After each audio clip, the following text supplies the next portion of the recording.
Hello, today is October 1st, which is always a significant day in the college admissions world because that is the day that the FAFSA opens for seniors who are graduating in May. So, going to take a look at FAFSA today and just give you some tips and pointers.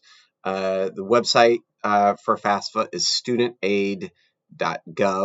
So we will go there. Uh, FAFSA is a little bit harder to do a demo than some other than like the Common App, where in some of my other videos I've made a dummy account. I can't really do that in FAFSA. As I am recording this, the federal government shut down last night due to some funding things happening in Congress. It does appear that FAFSA, you can still complete the FAFSA. There's a warning up here that they might be a little slow reviewing it, but you can go ahead and start working on it today. So actually have my own senior this year and have completed the FAFSA. So I'm pretty fresh with it. Again, it's difficult, or I can't really do a demo today, but do want to give you some of the things that I figured out as I was doing it. Biggest thing is that you really probably need parent and child should probably do this together. Both will have to have their own separate accounts to do some stuff. You can do one at a time. You can do a parent one and then have the student do it. There are some verifications that you have to do, and you have to get a code sent to your phone and to your email. Those codes expire pretty quickly. So I know when I was trying to set up my son's account, and as I was doing that, he was not with me and did not get back to me quick enough with the code to verify his phone number. And so I ended up having to redo it. It would have been easier, I think, if he was sitting right next to me. Maybe if we had had even two laptops and I was setting up my account and he was setting up his account and doing it all at one time. Just a couple other things. As you do it, it's pretty painless. It says on there, I think, that it's going to take 30 minutes to do. It did not take me anywhere close to 30 minutes to move through the FAFSA. It was actually much quicker than that. I had a harder time setting up two different accounts than I did once we were actually able to put it in there. Parent has to do a part of some financial reporting, and the student has to do a part of some financial reporting in their own accounts. Those accounts talk to each other. There's a part in there that links parent and child and links their two accounts together. You do need social security numbers for parent and for child. And it is probably handy to have access to your bank account information. It did not ask me my income, which I was expecting, but it did ask me basically how much cash I had in all of my accounts. So I use a website, creditkarma.com. That's kind of an aggregator of all my bank accounts. So it was really easy for me to see all of that in one place using Credit Karma. There's other sites that do that. If you have more than one bank account, you could just log into them all and add them all up. Also asked me some questions about assets. So maybe have some of your login stuff handy, as well as your 2024 tax return.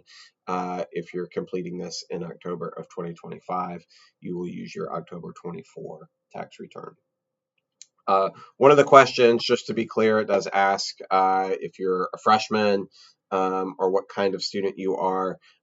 Just to be clear, even if you are a dual enrollment student and you have some college credits under your belt, or even from AP, you are still a first time in college. You are applying as a freshman, not as a transfer student. So make sure that you do that. Part of the FAFSA also asks you which colleges you are applying to. You might be completing this before you have completed all of your college applications. I would go ahead and put as many schools as you think you're likely to apply to on there.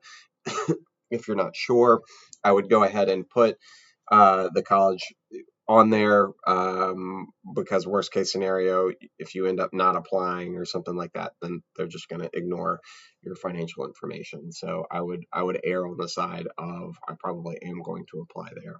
I think you can put up to 20 schools on there.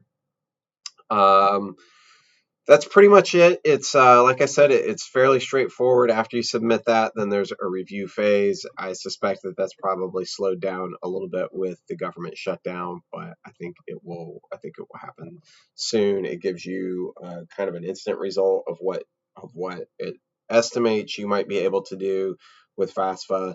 Um, but then pending a review, the individual colleges that accept you will end up coming back and using the information from the FAFSA to give you some information about what they offer after you are accepted. So most of what you're really going to get from FAFSA is going to come much later, after you get everything done. But any loans that they offer you or anything like that are going to be a part. That's your financial aid package.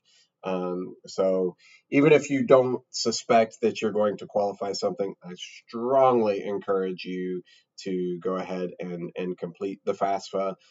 Colleges generally want to see the FAFSA as part of their evaluation for scholarships and everything else. So there are some things that you might not be eligible for at all. That's free money, even if you do well and you don't think you qualify for it if you don't complete the FAFSA. So it's definitely wise to complete the FAFSA no matter what. Um, and a lot of schools have priority deadlines for completing that too. You really have, I think, through the summer after graduation to complete it, but you would miss out on some of those priority deadlines. So I think best practice is to try to get it done maybe by November 1st, in concert with those other college applications. This is just a busy time for a high school senior that's looking at universities. Once you can get those college applications in, again, Florida State and Florida probably need to be done. Well, they do need to be done by November 1st, and I think it's best practice to have FAFSA done by November 1st as well. So get on it. Once you get those things, then you can take a step back and relax a little bit as you wait for admission decisions to start rolling in. But feel free to reach out to me if you have any questions about FAFSA or anything. Thanks a lot.